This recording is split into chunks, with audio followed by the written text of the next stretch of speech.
പശ്ചിമ ബംഗാളിൽ ബി.ജെ.പി. സർക്കാരിന്റെ സത്യപ്രതിജ്ഞ നാളെയാണ് നടക്കുന്നത്. സുവേന്ദു അധികാരി മുഖ്യമന്ത്രിയായി സ്ഥാനമേക്കും. മമതാ ബാനർജി രാജിവെക്കാൻ കൂട്ടാക്കത്തതിന് പിന്നാലെ ഗവർണർ ആർ.എൻ. രവി ബംഗാൾ നിയമസഭ പിരിച്ചുവിട്ടു. കെ.പി. അഭിലാഷ് ചേരുന്നു. അഭിലാഷ്, സുവേന്ദു അധികാരിയുടെ പി.എ.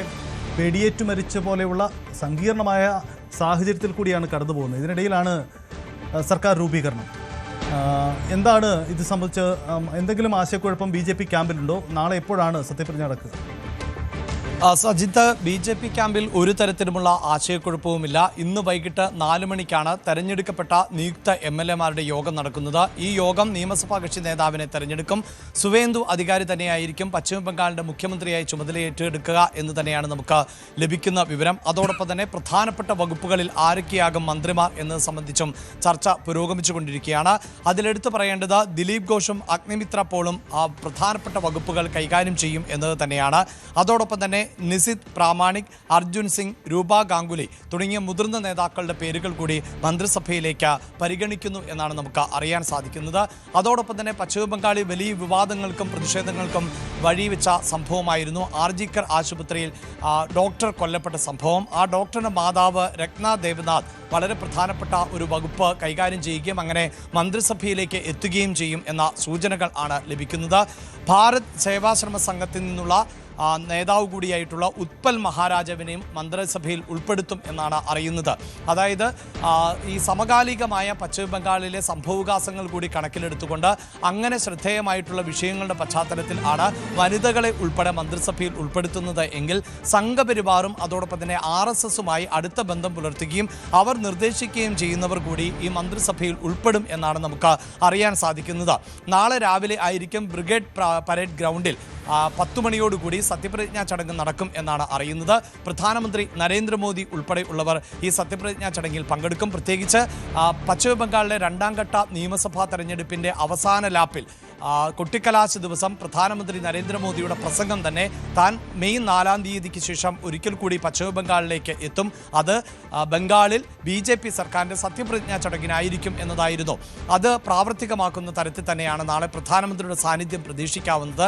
അതോടൊപ്പം തന്നെ വിവിധ സംസ്ഥാനങ്ങളിലെ ബി.ജെ.പി. മുഖ്യമന്ത്രിമാർ, ദേശീയ നേതാക്കൾ, കേന്ദ്രമന്ത്രിമാർ ഉൾപ്പെടെ ഉള്ളവർ പങ്കെടുക്കുന്ന സംഭവബഹുലമായ പ്രൗഢഗംഭീരമായ ഒരു സത്യപ്രതിജ്ഞാ ചടങ്ങിനാണ് ഇപ്പോൾ ഒരുക്കങ്ങൾ നടക്കുന്നത്.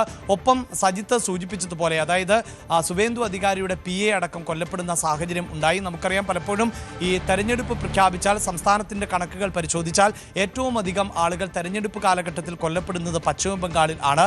ഇപ്പോഴും അക്രമ സംഭവങ്ങൾ അരങ്ങേറിക്കൊണ്ടിരിക്കുന്നു എന്നത് തന്നെയാണ്. തൃണമൂൽ പ്രവർത്തകരും ബി.ജെ.പി. പ്രവർത്തകരും തമ്മിലുള്ള ഏറ്റുമുട്ടലുകളും രൂക്ഷമാണ്.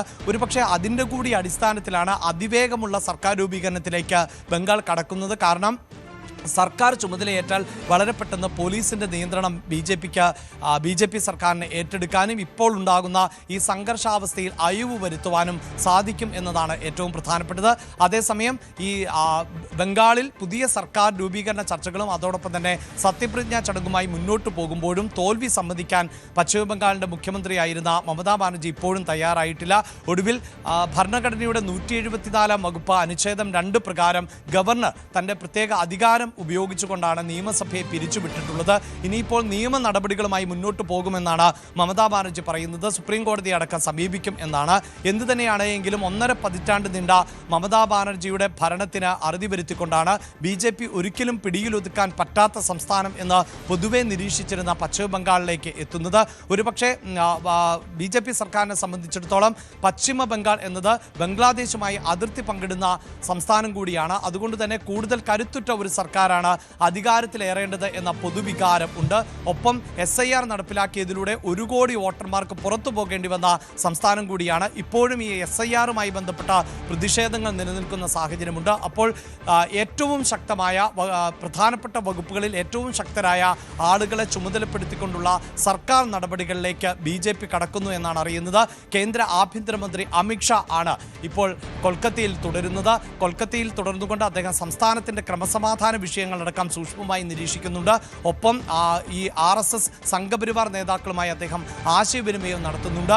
ഇതിനെല്ലാം ശേഷമാണ് വൈകിട്ട് 4 മണിക്ക് ഈ നിയുക്ത MLA-മാരുടെ യോഗത്തിൽ പ്രധാനപ്പെട്ട വകുപ്പ് മന്ത്രിമാരെ അടക്കം നിശ്ചയിക്കാൻ പോകുന്നത്. സജിത്ത്. പശ്ചിമ ബംഗാളിൽ സർക്കാർ രൂപീകരണമാണ്. ആ നീക്കത്തിലേക്കാണ് നാളെയാണ് സർക്കാർ രൂപീകരണം നടക്കുക. അതിൻ്റെ തിരക്കിട്ട ചർച്ചകളിലാണ്. ഒപ്പം തന്നെ മന്ത്രിസഭയിലെ മറ്റ് പ്രധാനികൾ ആരൊക്കെ എന്ന കാര്യത്തിലും വ്യക്തതയില്ല.